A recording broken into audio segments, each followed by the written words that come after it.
This week's podcast is brought to you by Salmon Automotive. Check engine light on? Time for new tires? That weird clicking noise started again? It's time to head over to Salmon Automotive in Tracy and let their service team take a look. Tony and his crew are happy to bring trusted local service to the area and can get you just what your vehicle needs. Stop in today. Or if it's time for something different, check out the full inventory at www.salmonautomotive.com.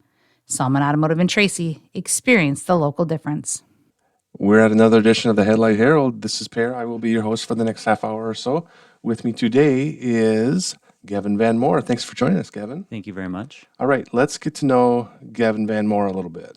So I am born and raised here in Tracy, Minnesota. I spent my entire life in Tracy. Went to school at St. Mary's Catholic School until 6th grade, and then 7th grade came to the junior and senior high school here in Tracy. After school, I went and got a history education degree at Brookings in South Dakota State. After that, I actually went and followed my dad into the hog industry. Spent, I believe it was 8 years with Pipestone, was System, now it's Pipestone Management, and ended up becoming a manager over by Holland. So I spent some time down in Pipestone before returning home about 5 years ago. And your family? Yeah, so I'm the youngest of three. My sister works here in town. My brother is a choir director down outside of Sioux Falls. Was always blessed growing up that we had so much family close. I had one grandparent that was just a mile up the road, and another set just outside of Milroy. So always had that strong support around us, whether it was sporting events, choir concerts, whatever it was. There was always that strong family presence around. And your wife's name is? My wife is Kimberly. I was originally a True Lock, so I get a lot of grief for that. Oh, I I have bet to you do. apologize and just let people know that that was my choice, so I wasn't peer pressured into it. So. She didn't want to hyphenate? No, she didn't want to hyphenate it. I think she's excited about the VanMoer, but yeah. So the lucky part is it doesn't have to go too far to find someone that knows a True Lock or has some connection to the family. I think one just walked by. I don't know. Did you swing a dad cat? Kids? Yeah, so we have two kids. So my daughter Emerence just turned 3 here back in February. She goes to Tracy Kids World here. And then our son was born back in September. His name is Joseph. So he's actually as far as we know going back with genealogy, he's for sure the 5th Joseph VanMoer in our family tree. So, what's the girl's name? Emerence. Emerence. Yep. Where did that come from? So it goes back even farther. For her, it'd be her 3rd great grandmother. So most people know my grandma Louise has a strong presence here in the Tracy community. Of course. So it would be her middle name, and then she got that from her grandmother. The one fun fact, as you'll tell, I love history. We just found this out that Emerence, when she was actually a widow, was one of the first group that came over from Belgium when Ghent was established. And it was actually, she was the daughter. It was her mother, Sophia, that was part of that first generation. And that would have been her uncles that were the ones that established it. I'm going to assume she's played roly-poly before then? You know what? Honestly, the sad part about it is I'm Belgian on both sides. My mom's side of the family, I know my grandpa had his own roly-poly set, but I actually never played it until just a few years ago. One of my wife's coworkers invited us down to Ghent, and we played, a few rounds. And it wasn't too bad. It takes a lot of tricks to it does. Practice and timing to figure it out. Yep. And just watching it, I'm like, okay, you got to get it to curve just right. And it's not bowling. Bowling, I mean, it's a little bit of the same concept, but these roly-poly balls, is that what you call them? Bowls? I think they're bullies. I think bullies. Yeah, they're sharp curves. I mean, you got to do it just right. And it's kind of tough because you try to watch someone and imitate what they do, but every single person has a really funky different approach at it. And very cool. Let's talk a little bit about performing. You've been on stage a number of times in the past. A great talent. I've heard you once with Kimberly. It was at a Miss Tracy, I believe, a few years ago. Yep. When did you know you could sing like that, or were you in the choir in high school? Yeah, so we always did some, church choir stuff in St. Mary's while we were going to school there. But then when we went to the high school, joined choir. Never really played an instrument. I didn't grow up playing piano or anything. We did the recorder in grade school, all that fun stuff. But by the time I went to high school and we were looking for the electives, I enjoyed to sing. Many people will recognize my brother as the singer. Very, very talented, very incredible performer. He's been blessed to sing in Europe a couple times through the South Dakota State Choirs. Oh, wow. And has revitalized and fully changed his program down at Tri Valley, northwest of Sioux Falls. But yeah, so I kind of followed his example. Yeah, always liked to sing, but never really was comfortable. I don't like being the center of attention. I like to be kind of quiet and off to the side. And my parents will always joke about the first time I had a true solo, besides over at like the contests that were held up in Cottonwood, was the Pops concert my junior year. They didn't know that I was going to have a solo until right beforehand. Oh, and wow. I think they were more terrified than I was. But yeah, so by my junior, senior year, I finally kind of found my voice. Most people recognize I have a bass voice, at least when I sing. Not so much when I talk. My singing and talking voice are Very different. very different. But yeah, for sure by my senior year, I found my voice, and I'd always enjoyed singing. It still scares me to death, but Well, yeah, and that's kind of natural. Even for seasoned performers, I think there's always butterflies. The extent of your instrumental work is the recorder. You probably crushed hot cross buns, I'm assuming. absolutely. But then that was it. That was the peak of my interest.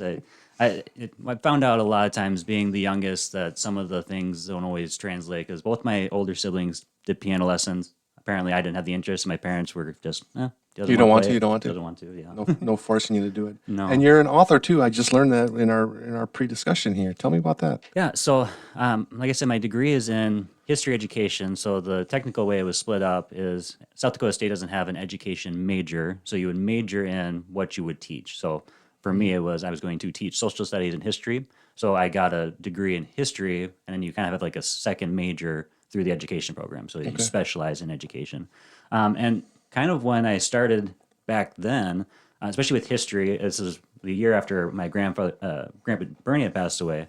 And he loved history, and I was thinking about all of his stories. And one of the first classes I took was a history writing class, and it told me that anything that isn't written down isn't history because it's lost. History is only what gets remembered and recorded. Exactly what you guys do here at the paper. Exactly. Is Same thing. locking down history. Documentation. Yeah. And so kind of early on, my freshman year, I started coming with the idea of, all right, well, hopefully someday I can compose our family's history, and that can be my lifelong accomplishment. I can achieve that. And if I can do anything in life, at least I'll have that.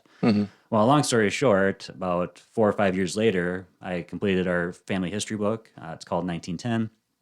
And it's really fun because as I was going through, as most of us now, we have so many diverse stories. We come from, I have French Canadian, Polish, Belgian, these stories of Ellis Island. And, especially the Polish, when they came over, they lost 4 children on the way over. And so really it was kind of interesting to look at these different avenues on how, overall my story got here, but all the different avenues that came about it. So I go through each kind of genealogical line and form it into one storyline in a sense. And as a new character is introduced, we kind of get their background. So when great-grandfather meets great-grandmother, let's get her family history and so on and so forth. And so that was kind of the first exciting one, and it was kind of that stress relief of, all right, good. I can do this. Life accomplishment is done. And then I started to work on an outline for my second one, which I was going to look at my mom's side of the family, because I really didn't know much about them. And as I'm sure many people that listen to this will also do, I did the ancestry, get the DNA percentages and start to put your family tree together. Well, and this was after we got married, so I started doing that for my wife's family as well. And so I started going through piecing her tree together. And what was very fascinating then was, and I forget if it's I think it's her third great grandfather, William Trulock, was recognized as being one of the first settlers in Brookings County.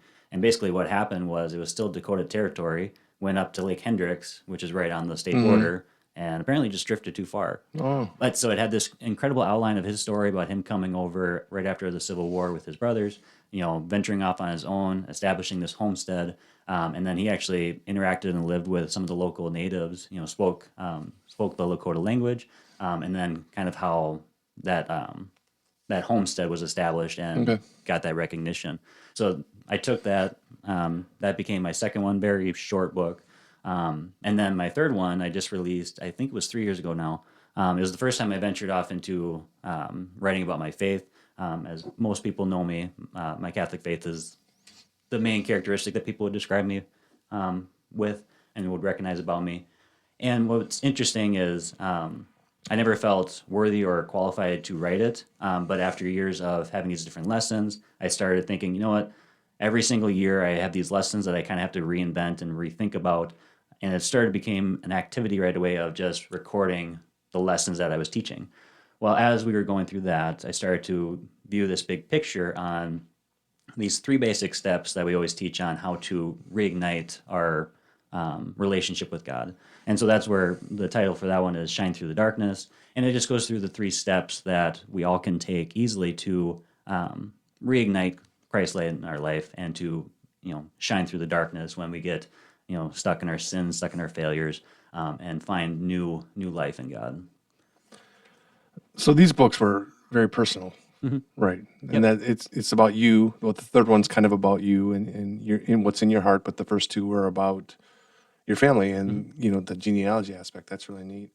Working with kids, you've done some coaching, Cubs football, little baseball. How was that for you? Yeah, so I always get roped into coaching. My oldest nephew is going to be a sophomore, or no, going to be a freshman here in Tracy. And so as he was going through, if when he was in Cubs, I was the one that got the call, like, hey, we're looking for a coach.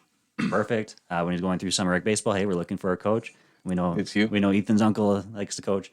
So I've had some experience doing some t-ball and some summer rec and some Cubs. And it's been really fun. The personalities that come, especially on a football team and the baseball team, are incredible.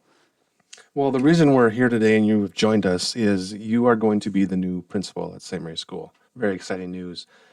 Justin and Ashley have been holding the fort down for a couple of years. This is their second year. Yes. I'm very curious how you fell into that. No one likes turnover in school, but it's inevitable. Lisa Dieter did a tremendous job there, and Justin and Ashley did the best they could. Also, a great job keeping that school running, and it's such a great school in our town. How did you get involved in that? How did that process go?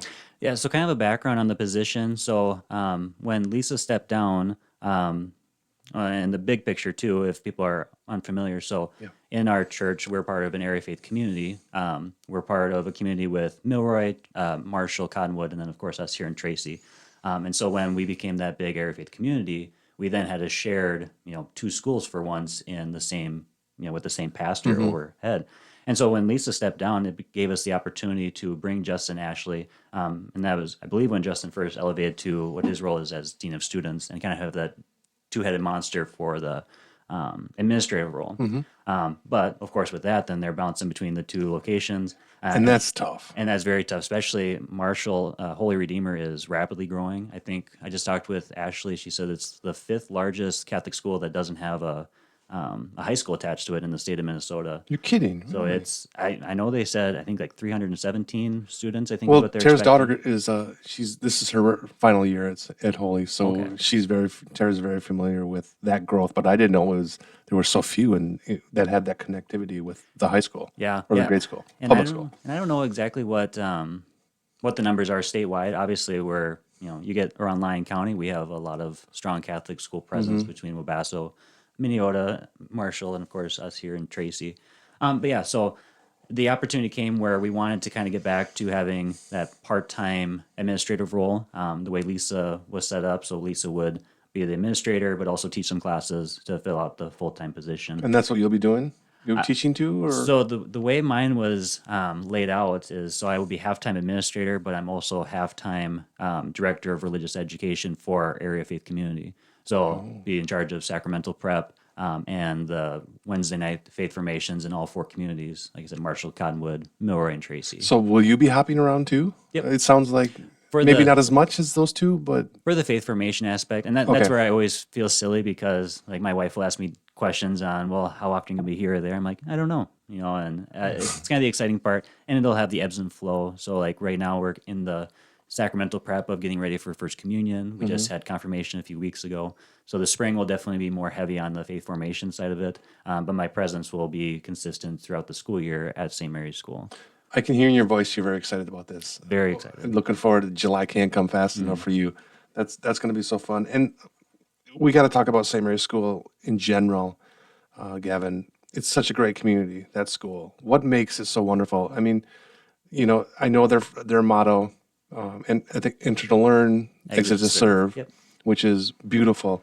But every time I go there, I'm just astounded by the kids, and they're so personable and affable and approachable and polite. Sometimes kids, and no offense to kids who go to public school, but you get a wide variety there. I haven't seen a bad kid go through St. Mary's. What makes St. Mary's St. Mary's? And I think the biggest thing is just the reputation that it comes with. I mean, it's been around for I think almost 70 years now. I know. So when my nephews are going through now, when my daughter she'll start preschool here this fall, they're the third generation of our family to be students at that school, and it's the characteristics and the value of we want to put our parents and families as the primary focus of the community. And I think when you see our fundraising, especially with the winter warm up, so much of that is driven by the families that are a part of it. Yeah. We as administration, my job is to, strengthen the teachers and give them encouragement, give them the backup that they need. Sure. But our main focus is that the family is the primary educator, both from just the education in general, but of course on the faith side as well. So we want families that are active, that are hands-on, and I think you get a lot of that with our parents at St. Mary's. I always say, I steal this from Lou Holtz, who just passed away, but he always talks about the silver spoon that he was raised up. Now, he grew up, I think, in West Virginia in a very impoverished state. And I said, my silver spoon was every Sunday I grew up and I had a full pew. I had brother, sister, mom, dad, grandma, grandpa. The example was set before me, and that example was there. The hands-on aspect was there. As I mentioned earlier, whether it was a concert or a baseball game, you always had a small section cheering just for you. And I think that's kind of the element that really comes from our parents at St. Mary's is they're passionate about the school, they're passionate about the community, and they're passionate about their faith. And that's the huge element that we get. Obviously, being a Catholic school, we don't have to, we can influence Christ into everything. Influence is probably the wrong term, but we can incorporate Christ in everything. Yeah, that's a better word. Better word. Sure. And what's important about that is, especially when you look at how education is formed, I going back to my education background, the term is scaffolding. You have to have something prior to build on. So if you have someone that's coming in and they're going to learn algebra for the first time, they're building off of their previous understanding of math. The beauty of the Catholic school and the beauty of being able to incorporate Christ into everything is that is the natural connection in between subjects. The Catholic Church as a whole has such a rich history in science and mathematics, and of course in history. It's easy to make those connections where, I don't know exactly how our curriculum, we can make a connection between, algebra and, the Renaissance. Right. Well, that the church and Christ can be that connection, and it can help really bolster the education and formation of these children. You use the words example set before me, and in turn, you talk about winter warm up, the alumni of St. Mary's. It blows me away how much they give back. That's an important part of this too, isn't it? We're talking financially, that financial support, the money that's raised at the winter warm up, 6 figures, which is insane.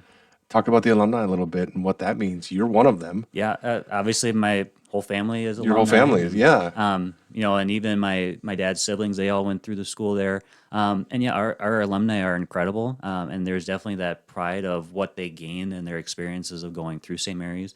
And a lot of them want to give back. And the impact of the winter warm up, which has been both alumni and current family driven, has been incredible to see that support. And I'm excited to see what the next few years hold for our school. Obviously, we're always encouraging more people to enroll and come join our community. And I think the biggest thing is when we see that financial and just hands-on support from our alumni, it gives us the opportunity that obviously we're a tuition-based school. Not everyone can afford the tuition or maybe need some support. Well, the more support we get from our alumni allow us to support families, because especially if you have a tuition base and you have 3-4 kids coming in, it makes it a tougher decision on this is an education we value, but sometimes finances can be a major factor in it.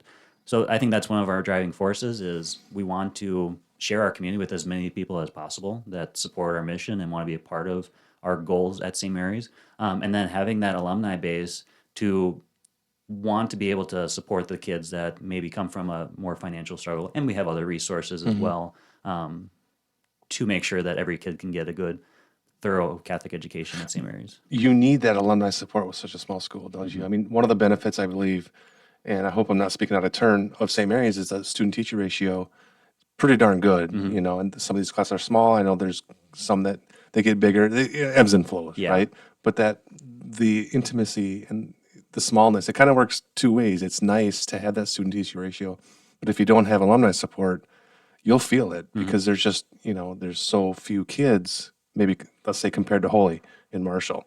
It's a small town, small school, so that the alumni support, and in turn, like I said, the winter warm-up, that's where we really see it. Otherwise, we wouldn't notice it. But when I get told the numbers, like from Cassidy Arnold or something for my wrap-up story on the winter warm-up, yeah, we raised, I think, 114,000, and it's just, wow, that's so cool.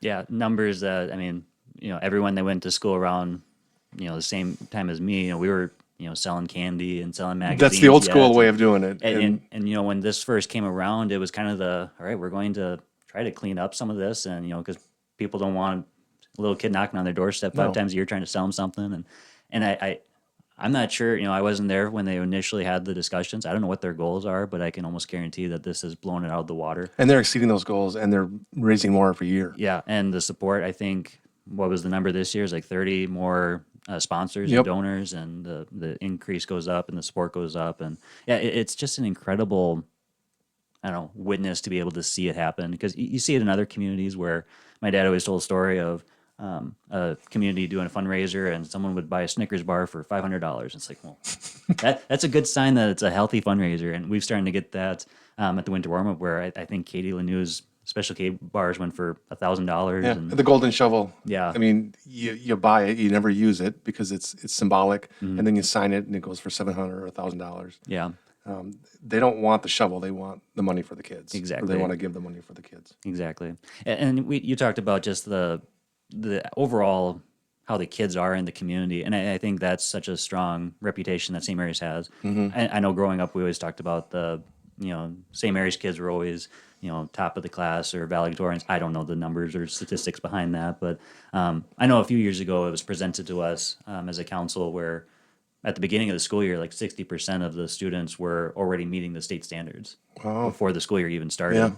So you look at that and this kind of goes back to my background in education. I don't like to think of we're trying to get to the kids to a standard, but every kid to exceed their standard, because every kid starts at a different level. And it's seeing that individual growth. And that goes back to the more one-on-one classes and the smaller class sizes. And our teachers have consistently and continue to do an incredible job of nurturing that growth and seeing how each kid thrives and how each kid can, increase their own knowledge and understanding. Okay. All right, let's have some fun. You're my guinea pig, like I told you. We're going to debut Pondering with Pete. And I know that sounds stupid and cliche even, but that's the best I can come up with because I just came up with this idea this morning as I was delivering papers. So this is trivia, and I'm going to throw this at you. As I said, you're my guinea pig. There's 4 categories. You're going to get 5 points for each correct answer. And I am keeping track. This is a running contest. You're my first one. So the categories are movies, music, and I should have had history. I was going to have history in here. You probably aced that. Music, movies, random, or potpourri if you're a Jeopardy fan, and TMB sports. So you pick a category, Gavin, and I'll rattle these off and we'll see how you do. Well, let's start off easy. Let's do TMB sports. I had a feeling you'd pick that one. And I don't know if these are, should I make it difficult? Should I make it easy? Should I throw up softballs? But some of these might be easy, some maybe not. Okay, who was the first TMB softball coach? Oh, geez. Yeah, I'm going to go back to the oldest one that I know of. I would say Paul Skoglund. I'm guessing I didn't go back far enough. You didn't go back far enough. The first TMB softball coach was Dave Soggy, our neighbor in Ballatin over there. Okay, don't be discouraged. Who is the all-time leading scorer in TMB basketball history? Assuming both men and women? No, just all time. Okay. Number 1. Mary Jo Miller. Yeah, see, that one, that was my softball. I think everyone... Well, and the fun fact about that, so my mom was a Spartan And Oh. she always talked about how her senior year, she likes to joke that, this little seventh grader started over her. Well, it turned out to be a pretty valid, and my mom's got horrible vision, so she was a brute force, and I think they called her a monster or something. So, Well, that's not an insult to. No. I mean, right in the moment, why is Mary Jo starting in front of me? yeah, some seventh grader. And In yeah, hindsight, yeah, she turned out pretty special. probably a good move for Coach Callahan to Yeah, make that decision. How many wrestlers in TMB, TMB, and TMB WWG history have attained at least 200 wins? Ooh. See, and I know it's changed, so I'm trying to think. I graduated 12 years ago, and I know at that time they had the list up in the weight room. I'm trying to think of how many. It's not much. No, it's a small number. My best guess is going to be, I want to say just 2. Sorry, it is 4. What two do you know? I was thinking Zach Campbell and then Logan Axford were the 2 that I could think of. Those are the, I think, in order. I think Zach was the first. No, Logan would have been the first, I think, then Zach. And then more recently, we have Mr. Horner, Oh, yeah. Eden Horner, and I think David Shue just broke into the Oh, club. good for him. Yep. A good St. Mary alumni. Very, So. yeah, very recently. Yeah, nice plug for another plug for St. Exactly. Mary's. They develop great wrestlers. Yeah, hopefully. Once again, the Trulocks, I think, are going to get my son into wrestling, so we'll see. Well, what do you mean you think? Come on. We'll at least start him off. So Yeah. That's like Michael Jordan's. I might get my son into basketball, but I don't know. yeah, see if he likes it. Number 4. We'll stay on wrestling. Name 2 wrestling coaches in TTM, TMB, and TMB WWG history. Just head coaches or Head coaches. Okay. Well, obviously, Carl Campbell. See, and the problem with that is Carl's been there forever. He's been there for 30 plus. Yeah. Yeah, and see, this is where that is the limit, because as far as my knowledge goes back, because I have some uncles that wrestled, and Kim's uncles that wrestled, but most of them always talk about Carl. Yeah, there haven't been a lot. I mean, even in my time, I go back. I graduated in 90. So, and I'm not huge on wrestling history, but I know at least one. I know. I'm trying to think of who would have coached my uncle when he went through. What year? I think he was 95. Okay, that'd have been right after I graduated. Yeah, I got nothing for you. Well, I got Tom Queasley. That Okay. goes back to the late 80s. Okay. And the reason I know that, well, I know it because I see him in the sports flashbacks all the time. Yep. I just did a story on a man named Todd Mayer who graduated in 85, and he was a really good wrestler, and he wrestled under Tom. All right, you're 0 for 4. 1 for 4. Perfect. See, I guess I want to made get the this- rough ones out of the way I first. guess well, the problem is there's a lot. You missed 2 wrestling related ones. So if a Trulock is listening to this, you might catch some heck. See, I'm just a baby in the wrestling community, though. Yeah. I'm definitely. I don't pretend to act like I know anything about wrestling. Like even my in-laws are Gopher Booster Club members, and we're big Jackrabbit fans. And I think it was the first time in 50-some years the Jackrabbits beat the Gophers this fall. So Yeah. I made sure that they knew how excited I was, but I kept my mouth shut for the most part because that's the extent of how far I Yeah. can get. Well, with wrestling, it seems like you either know everything or you know very little, Yeah. nothing, because the wrestling family is so passionate and so locked in to that sport, which it's crazy. All right, final one. Redeem yourself. I'll give you an easy one. What student athlete won back-to-back Class A state shot put titles? Oh, probably Tony Nelson. You got it. You got the softball ones. I was gonna say, I'm like, if you The throw a easy track ones. one on me, I'm definitely not gonna know. But No track ones, no baseball, just heavy on the wrestling and Mr. Nelson, of course. If you'd have got that wrong, well, that would have been pretty embarrassing. yeah. All right, Gavin, you are off the hot seat. Thanks for joining me today. This week's podcast was brought to you by Solomon Automotive. Check engine light on. Time for new tires. That weird clicking noise started again. It's time to head over to Solomon Automotive and let their service team take a look. Tony and his crew are happy to bring trusted local service to the area and can get you just what your vehicle needs. Stop in today.